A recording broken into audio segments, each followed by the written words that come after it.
Hey guys, I have a favour for all the independent support workers that do not have documents, policies, and procedures in place, who don't know how to invoice. I get it. You're super excited that you've started a business. I mean, I remember when I first started my own business over 20 years ago, and it was super exciting. But I knew that I had to follow certain obligations, like the council. I had to check with them. I knew I had to check with work health and safety as a sole trader, and things have changed a lot. So I get your excitement. I get that you have been told by somebody, yeah, it's really easy. You just need an ABN. Interesting. I'm sorry if I upset you with what I'm about to say next, but no, you don't need just an ABN. You are running a business, and in Australia, with your ABN, your Australian business number, you do have certain requirements to meet, such as work health and safety. And don't take my word for it. Go to the Work Health and Safety website. Just type in Google Work Health and Safety, and then go to businesses, and you will see they have a section for sole traders and companies, and there's a difference. And one of the biggest things around work health and safety is providing a safe work environment for your staff, which is you as the sole trader. You are a business owner.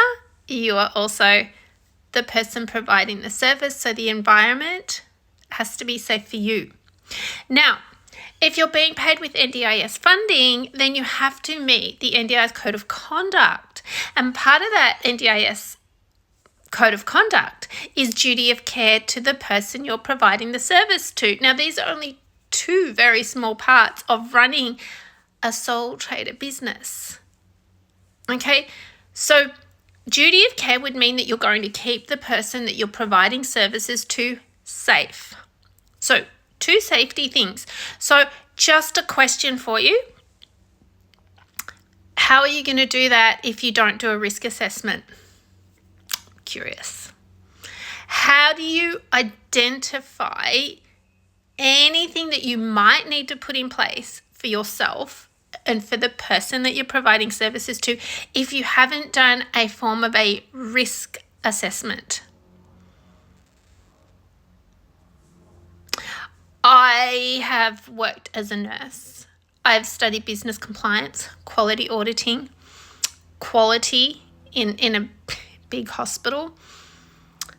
I've worked as a personal trainer, so I know I have to identify risks as a personal trainer.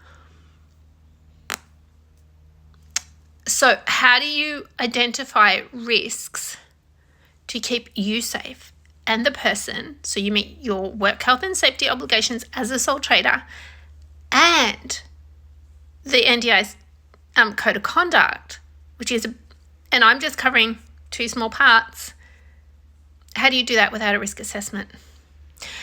I would love to hear how you do that without a risk assessment, because how can you know that you're keeping someone safe or you're going to be safe if you don't assess for risks? Feel free to comment and let me know, because I'm neurodivergent. I have ADHD, so I can dig deep for answers. There's just a couple that I do not understand and do not get. But anyway, that's me. That's my issue. The other thing is that with all that's gone on in the media, I'm not going to jump into all of that, but you know what I'm talking about this week, May 2025. I have this feeling, this is my feeling, that things are about to get tougher. The Australian government has said they're going to put a lot of money into fraud investigation in the NDIS. They already have a truckload of money contributing to that. And I think one of the things that's going to come up for discussions is the payment locks. So things are going to get tougher. And I want you to know it's not just the NDIS registered providers that are doing the wrong thing and putting people at risk, putting people in harm's way, walking away when there's no services, like, oh, if you're not paying me, it's not my problem. Please don't do that. Contingency plans are part of your service agreements. Meeting Australian consumer law is part of your service agreements as part of being a business in Australia. So please get your documents, your policies and procedures in order, because I've just got this feeling it's coming. I think it'll be after the 1st of July, but there's bigger changes coming than we thought before this incident. Now, there's now 3, maybe 4 providers in 1 week that have banning orders. As a unregistered NDIS provider, you can be banned from providing services to participants if you are putting them at risk. You can be banned. They simply won't pay you. It's that simple. They can also report you to work health and safety. Reports can go into police, into a lot of different parties. We have the documents, policies and procedures bundled together. They're on special at the moment till the end of May. But besides that, be very careful who you do buy them off. You don't have to buy them off me, but be very careful who you do buy them off, because there's people out there that think they know what they're doing. They think that they've got you covered, and it's like, yeah, it's $5. And it's like, it wouldn't pass an audit, I'll tell you that right now. Some of these things, some of these documents that I've seen, and trust me, I've seen a lot, and as I've done internal audits, and I've had to fail people. They're missing a lot of things. So just be really mindful where you get them from. ChatGPT developed ones that some of them have not passed external audits or payment integrity investigations or things like that. They just don't stand up. Some of them haven't stood up in court.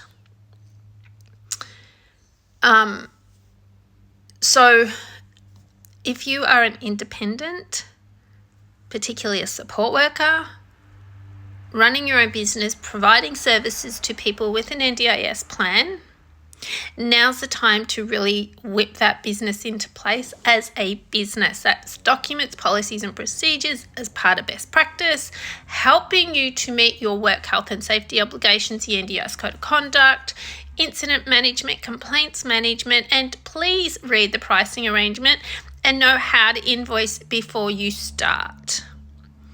Make sure your service agreement is up to date with business like contingency plans for continuity of services, because people are running out of money left, right and centre, and they should not be. So I think we're going to see 2 things get really tightened up, and that they will be connected back into fraud. I'm not saying everybody's committing fraud. That's not what I'm saying. What I'm saying is so if we have the whole fraud department, there'll be a part of the fraud department that will be looking at things. I do know planners that report providers when the participant's plan has run out of funding and they have not had support for 6 months, they've been left on their own, they've got sicker, like all these sorts of things. So please get your business in order, because from July 1st, in my opinion, there was always going to be changes coming from the 1st of July, but I think they're going to be bigger. I just have this feeling there's big conversations going on behind the scenes. I've been invited to a couple of meetings this week. Yeah. Haven't been to those meetings yet, so I can't tell you, but I've been in this sector for a long time, and every time I've warned people things are about to get tighter, more scrutiny, 9 times out of 10 it happens. So please, get your business in order. Be careful who you get things from. Be careful who you get advice from. Just be careful. Think safety. Safety to yourself, safety to your business, safety to the participant. Each and every one are equally important. No one thing is more important than the other. And yeah, take care of you.